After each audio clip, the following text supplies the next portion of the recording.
ఇక్కడ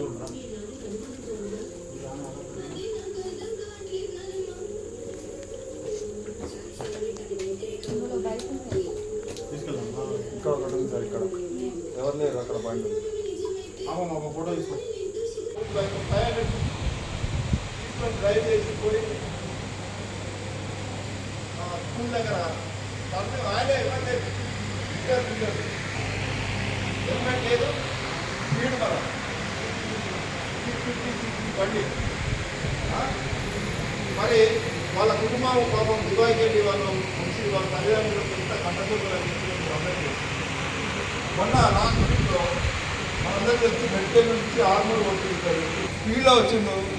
ఆ డీసీఎం ఈయననే కంట్రోల్ కాకపోయి ఇచ్చింది. మనం ఏమంటాం పెద్ద బండి ఆయన తప్ప అన్నాం, కానీ ఇతనే స్పీడ్లో వచ్చిండు.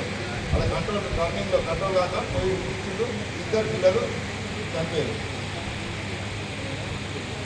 అట్లా చాలామంది సెల్ఫ్గా, అంటే ఎవరో చేసింది కాదు, మన చేతులారా మన జీవితాలను కోల్పోయి మన పిల్లలు కోల్పోయి చేస్తున్నారు. మరి దానికి మనం అందరికీ తెలుసు. రోడ్డు భద్రతలో భాగంగా ఫస్ట్ ఏం చేయాలా? హెల్మెట్ అనేది అందరూ ధరించాలి. హెల్మెట్ అనేది ధరించాలి. నందిపేటలో 8 యాక్సిడెంట్ అయితే 4 సెల్ఫే. ఆ సెల్ఫ్ దగ్గర ఇద్దరు పడ్డారు. తర్వాత ఇట్లా ఇంకొకటి చెప్తాను,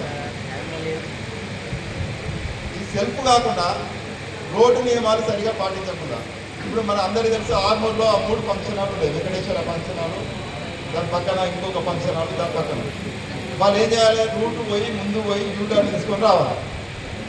ఇది దగ్గర ఉంటుందని ఏం చేస్తారు? ఆ ముందరికెళ్ళి ఆపోజిట్ డైరెక్షన్లో పోతాం. లాస్ట్ మంత్ ముగ్గురు, ఒకటి 12 సంవత్సరాల పిల్లగాడు, ఒకటి 13 సంవత్సరాల తండ్రి, ముగ్గురు కలిసి ఆ శ్రావణ పోయి పోదామని చెప్పి రోడ్ క్రాస్ అవుతుంది. పాపం ఆ పెళ్లికి పోయిన వాళ్ళు, వాళ్ళ పెళ్లికి అటెండ్ అయిన వాళ్ళు ఎంత డిస్టర్బ్ అయి ఉంటారు. పోయి ఆ ఎదురుగా వచ్చిన వెహికల్ కొట్టేసి ముగ్గురు చనిపోయారు. అందుకని మన అందరం హెల్మెట్ అనేది పక్క ఏం చేయాలి? పెట్టుకోవాలి. దానివల్ల మనకు ఎడవ పక్క కాదు, రోడ్డు కుడి పక్కన అయితే మనకు ఆపోజిట్ వచ్చేసి మనకు కనబడుతుంది. అది రోడ్డు నియమం మనకు తెలియదు. రోడ్డు నియమాలు అనేది సరిగ్గా మనం చూపించాలని పాటిస్తాం. రోడ్డు కుడివైపు నడక చేసేవాళ్ళు రోడ్డు కుడివైపు నడిస్తే మనకి ఎదురుగా వచ్చే వెహికల్ కావాలి. కుటుంబాలు విచ్ఛిన్నం అవుతారో మీరు అర్థం చేసుకోండి. వెళ్ళిపోయి ఇక్కడ వెళ్తాడు, నడుపుతాడు, బండికి పోతుంది, నడుపుతుంటాడు. సెల్ ఫోన్ డ్రైవింగ్ వల్ల చాలామంది అదే ఇవన్నీ తెలిసి కూడా మనం మళ్ళీ అదే తప్పు చేస్తాం అనుకో, ఏమవుతుంది? మన కుటుంబాన్ని మనమే రోడ్డు మీద వేసుకుంటాం. మన కోసం మన తల్లిదండ్రులు ముఖ్యంగా ఏమనుకుంటారు? జాయ్ రైడింగ్ చేసి నేను 100 పోయినా 120 పోయినా అది కాదు హీరోయిజం. ఒకరి ప్రాణాలు కాపాడితే దట్ ఈజ్ హీరోయిజం. మన ప్రాణం తీసుకొని మనకు వాడడమో లేకపోతే ఎదురు పోయి గుద్దడమో అది హీరోయిజం అనిపించుకుంటుందా? ఈ స్కిట్లు కొట్టడము అది కాదు. అది ఒకటి మనము మన రోడ్డు మీద ఎక్కినప్పుడు ఎదుటి ప్రాణాలు ఏ మాత్రం తగిలేకుండా వాటి ప్రాణాలు కాపాడితే అది హీరోయిజం. లేకపోతే నీకు అంతా అది ఉంటే సైన్యంలో చేస్తే ఆ బార్డర్లో నిన్న మన పాకిస్తాన్ చైనా ఎప్పుడు వార్ అవుతుంది, అక్కడ పోయి యుద్ధం చేసి దేశాలు కాపాడు. ఇక్కడ ఒట్టిగా చచ్చిపోయేవారు ఏమండి? మన కుటుంబం రోడ్డు మీద పడుతుంది, మన పిల్లలు ఉంటే పిల్లలు రోడ్డు మీద పడతారు, భార్య పిల్లలు అందరూ వాళ్ళ మానసిక ప్రశాంతత లేకుండా చేసిన వాళ్ళు అవుతారు. మన ఇంట్లోకి వెళ్ళి బయటికి వెళ్ళిన మన పిల్లలు మళ్ళీ ఇంటికి చేరేదాకా తల్లిదండ్రులు ఎంత మదన పడతారో మీ అందరికీ తెలుసు. మన తల్లిదండ్రులను అడిగితే చెప్తారు. ఎట్లుంటుందా మీ పిల్లలు బయట తిరిగితే थोड़ा सा निकलने के बाद जो है सो घर वापस आने का भरोसा नहीं रहता। बच्चे बाहर गए तो कैसा फील होता है? बच्चे बाहर से फिर घर आए तक जो है सो बेचैन रहता आदमी, क्या हुआ, एक्सीडेंट हुआ नहीं हुआ, फिर कैसा हुआ, बच्चे आएंगे 1 घंटे 2 घंटे नहीं आए तो 1 घंटा 2 घंटे नहीं आए तो सब बेचैन होकर घर से बाहर हम घूमते हुए निकल जाते हैं। पूछते अगर कोई किसी के पास भेजे तो वहाँ पे कॉल करके पूछते, तो आदमी क्या है परेशान रहता है इसी तरीके से। भाई मेरे से कोई गलती हुई तो माफ़ कर दो, मेरा पासपोर्ट है कि नहीं ఏం చేయాలి? ఏ నెంబర్ చెప్తాడు? నువ్వు ఆటో డ్రైవర్ నిమిషం ఉంటే నీకు తెలిసిపోతుంది. ఏ నెంబర్ చెప్తాడు? ఇప్పుడు డయల్ అంటాడంటే ఏం అవుతుంది? పోలీస్ పెళ్లికి అవసరం ఉంటే ఏం చేస్తావు? 100 నెంబర్ కొడతావు. అందరికి తెలిసిన ఇక్కడ 100 నెంబర్. మరి సైబర్ నేరాలకు మనం గురైనప్పుడు, మనం డబ్బులు పోయినప్పుడు మనం ఏం చేయాలి? ఏ నెంబర్కు డయల్ చేయాలా? 1930. అందరూ అనండి ఒకసారి. 1930. ఇంకా అందలేరు. 1930.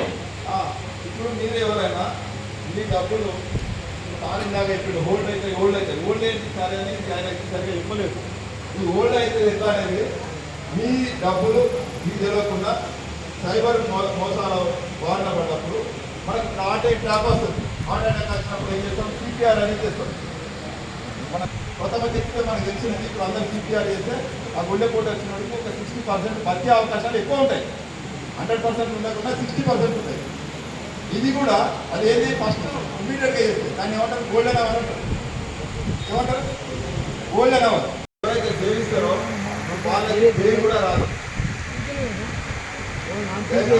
దానికి దూరంగా ఉండండి. మన పిల్లలు ఎవరన్నా ఇట్లాంటి ప్రవర్తనకు మనల్ని కుటుంబాన్ని తల్లిదండ్రులు కూడా ఇబ్బంది పెడతారు. అట్లాంటి వాళ్ళని మనం ముందుగానే చిన్నప్పుడే మొక్క ఇవ్వండి, మానే ఇవ్వండి. చిన్న మొక్క ఉన్నప్పుడే ఇచ్చేయాలి. ఎవరైనా స్నేహాల పడి వాడుకొని పోయి ఆ అలవాట్లను గురైతే మనం వాళ్ళని కాపాడుకునే బాధ్యత మనకి ఉంటుంది. ఈ మత్తు పదార్థాలు కానీ, గంజాయికి కానీ, లేకపోతే ఇంకా డ్రగ్స్కి కానీ అలవాటు అయిన వాళ్ళని మాన్పించే మొదట్లోనే మనం కనిపెట్టుకొని ఉండాలా. మన పిల్లలు మనం వాడు ఏ పోతున్నాడు, సాయంత్రం కాగానే ఎవరు స్నేహం పడుతున్నాడు.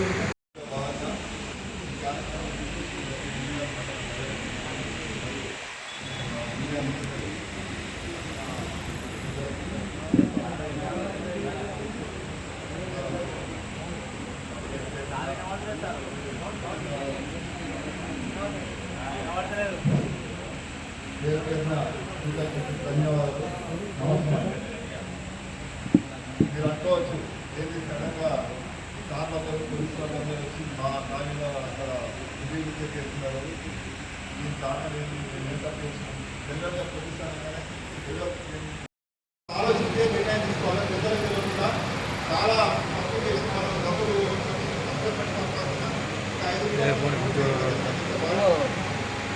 మనందరికీ తెలుసు. సైబర్ నేరాలు ఈరోజు దొంగతనాలు అంటే ఏమవుతున్నాయి? అందరూ అంటే ఎప్పుడు సార్ జరిగిన మీటింగ్లో సారు అంటే ఎవరైనా కానీ రోడ్ సేఫ్టీ సైబర్ క్రైమ్ గురించి చెప్తారు. కానీ వల్ల మనకి ఇంకా కొత్త విషయాలు కూడా పిల్లల్ని ఇంట్లో పెంచే విధానం కూడా అంటే చిన్నపిల్లలు కష్టపడకుండా పెరిగి ఆత్మహత్యలు చేసుకుంటున్నారని విషయాలు కూడా చెప్పాడు. ధన్యవాదాలు సార్. ఈ భీమల్ దాంట్లో మనకు కమ్యూనిటీ కాంటాక్ట్ ప్రోగ్రామ్ని విజయవంతం చేసిన మన ఏసీపీ ఆర్మూర్ గారికి మరియు అలాగే మన సబ్ డివిజన్ ఎస్ఐలకు, సీఐలకు మరియు బాబు నగర్కు భీమల్ ప్రజలకు నా యొక్క ధన్యవాదాలు. Thank you. కూడా కదా వేరే నుంచి అమ్ముకున్నది దాన్ని అమ్ముకుంటే దాని పేపర్ రాసుకుంటారు కదా, ఓనర్షిప్ అమ్ముకున్న విక్రయపత్రం ఒకటి ఉంటే దాన్ని చూసి మీకు రిలీజ్ చేయడం జరుగుతుంది. అందులో పైసలు పెట్టుకోవాలి. ఆ పైసలకు మనమే సెల్ఫ్ హోల్సేల్ రాసి డ్రాయిస్తున్నాం. చెక్కు పుచ్చుకోరు, ఏది ఉంచుకోరు. అయితే మన పైసలు ఎటు మనమేం చేస్తున్నాం? ఉన్న రూపాయి జమ చేసాక ఇంకా పెట్టుకుంటే దొంగలు ఎక్కకపోతున్నాం. బ్యాంకులో పెట్టుకున్నాం. ఏటీఎంలు, గూగుల్ పేలు, ఫోన్ పేలు ఏదో మన మొత్తంగా మన పిల్లలు నేర్చుకున్నాం. అది ఇంకోటి వచ్చేసరికి ఏదో ఇంకా అనేక రంగాలుగా జరుగుతున్నాయి. కాబట్టి